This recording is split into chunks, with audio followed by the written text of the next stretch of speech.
Welcome to వర్తియర్స్. ఇప్పుడు మనం చూడబోయే సైట్ వచ్చేసి ఆయిల్ ఫామ్ గార్డెన్ సార్. ఇది సైట్ వచ్చేసి మనకి ఇది 10 గుంటల సైట్ సార్. ఇది రోడ్ సార్. బిరుదొడ్డి మండలం నుంచి కిలోమీటర్ డిస్టెన్స్లో ఉంటుంది సార్. ప్యూర్ రెడ్ సాయిల్ భూమి సార్. చుట్టూ కడిలేసి ఎలాంటి డిస్టర్బ్ లేకుండా నార్త్ ఫేస్లో ఉంది సార్ సైట్ వచ్చేసి. ఇది మనకి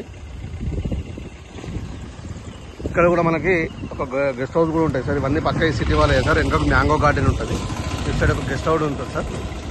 నార్త్ ఫేస్లో బీటీ రోడ్ కానుకొని మనకి మంచి site pure red soil sir. ఇది 10 గుంటల సైట్ సార్. ఓన్లీ ఇది 10 గుంటలు ఒకటి సైట్ ఉంది సార్. ఆ పక్కకు 6 గుంటల సైట్ ఉంది సార్. ఇందులో ప్యూర్ రెడ్ సాయిల్ సార్. మంచిగా ఉంటుంది సైట్ కూడా. ఎలాంటి డిస్టర్బ్ కూడా చుట్టూ కడిలేసి ఉంది. మనకి సిద్దిపేట నుంచి 25 కిలోమీటర్ డిస్టెన్స్లో ఉంటుంది సార్ సైట్ వచ్చేసి. ఇది షామీర్పేట నుంచి 68 కిలోమీటర్ డిస్టెన్స్లో ఉంది సార్ సైట్ వచ్చేసి. చిన్న సైట్ కావాలనుకుంటే చాలా బాగుంటుంది సార్. గెస్ట్ హౌస్ పర్పస్ మంచిగా ఉంటుంది సార్ సైట్ ఇది.